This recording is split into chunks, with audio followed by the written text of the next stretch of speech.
This is Dave Palumbo with RxMuscle.com. I'm standing here with Chris, the technician Aceto, and we're here at the 2015 New York Pro. Chris, the prejudging just wrapped up here in Teaneck, New Jersey, and it looks like it was a battle between Victor Martinez and Juan Morel, mano a mano. I don't think I've ever seen a first call out where they only call two guys out. Neither have I. And I love when Jim Mannion's judging, just because I think he's a great judge. And it may seem quote unfair to people, but it was a battle between those two, really. And I love the idea that they just pulled out two and said, you know what, we want to see two, and then they put him back, and he said, we want to see you again. They were clearly the best. I mean, it was like those two and then everyone else.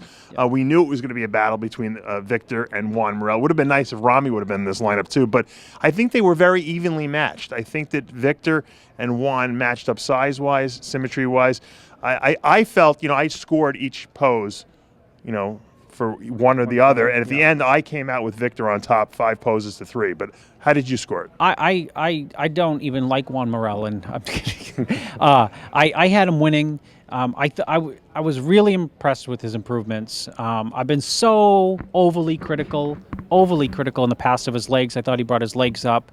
I've been so overly critical of his back, the lack of density, because he has a lot of width and he's a tall guy, and he brought the back thickness up. I think that dramatically improved his aura on stage. And for me, it's the first time that I've seen Juan look filled out on that tall, big frame. And I, frankly, you know what? I never really thought he could fill that out to the point where he could, what I thought, outmuscle people, including Victor, on the most muscular, for example. I thought he was spectacular on the most muscular. I definitely gave him the most muscular, but I just thought that Victor had him on like the back double bicep. I thought the front double bicep. I thought that Victor outposed him on the side poses, which Juan really should have won because he's got that great side leg. You are right. I do feel that Juan made some major improvements from last year, and probably on his body, 3 or 4 pounds is a major improvement because it looks so much better and bigger. But I had Victor edging him a little bit, and I don't know what the judges were leaning towards because they really didn't give any indications. Yeah, well, you know what?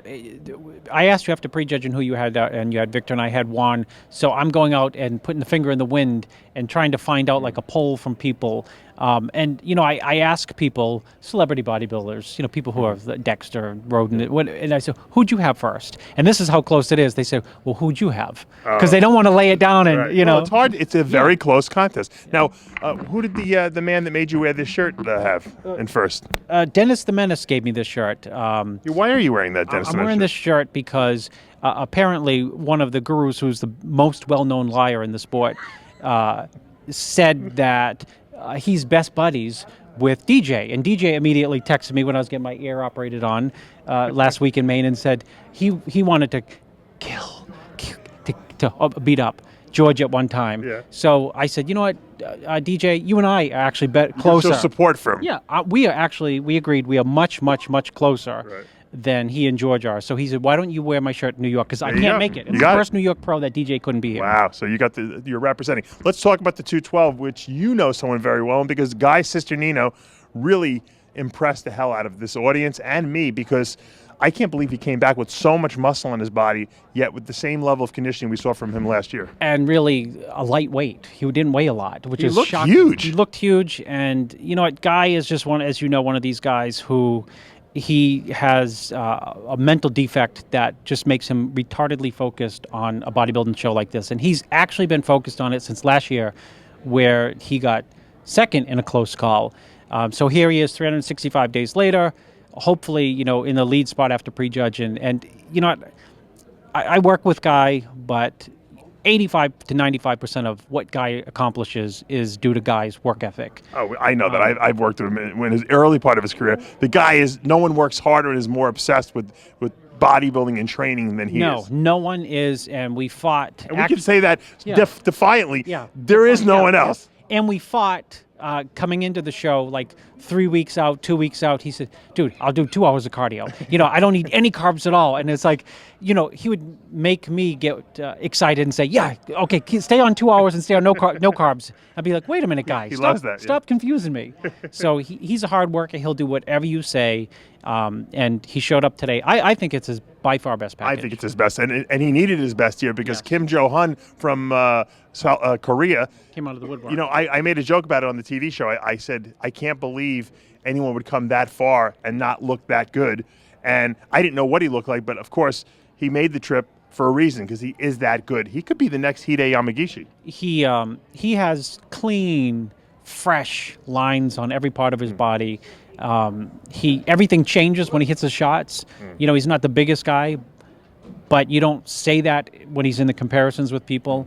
I was so impressed with everything that he brought. His level He compared well with Guy. very well, and he had a level of presentation that was rivals people who have been competing, for 5 straight years as a pro.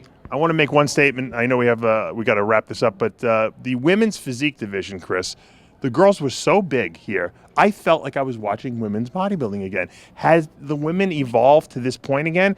And it seemed like the judges rewarded that. I opted out to really make concrete decisions on what I was seeing, which and was watching your play-by-play because, like you, I see it the same way. I was shocked by the level of density, hardness, sometimes graininess of some of the competitors. You know what? If you did a screenshot, if Johnny does a screenshot of what was winning 3 years ago, 2 years ago, and today, or just the level of the depth of I the don't think Dana Lynn Bailey could have stood in this lineup. No, and there was a lot of good. There was a lot of, as much as there was a lot of, for me, almost too much muscle for the class. There was still a lot of crazy cap delts with crazy V tapers. I liked Ayana Caro, who won last too. week in I Orlando, thought she was and she's going to outrageous. probably have to finish in 4th place here because you got Michelle Cummings, who won the NPC Nationals As a bodybuilder. who's looks like she's going to win here. And I mean, she's got a ton of muscle, beautiful shape. yeah, But if I fabulous was judging shape. bodybuilding, I'd say, man, she's the bodybuilding champ. But I was very surprised of the size of the girls and that the judges were rewarding that. Yeah, that's why I said, I was surprised as well. I think I need to sit back a few more shows and digest where is it going because to me, there's a danger again of just, a tipping point where you just, here we are again, full circle, and saying, okay, everyone's too big again, everyone's too hard again, what do we do next? You don't want to encourage all the other girls to say, oh, I got to go get bigger now and harder. So Yeah, no. we'll see how it pans out a little later tonight. For now, though, I'm Dave Palumbo with Chris, the technician Aceto, rxmuscle.com.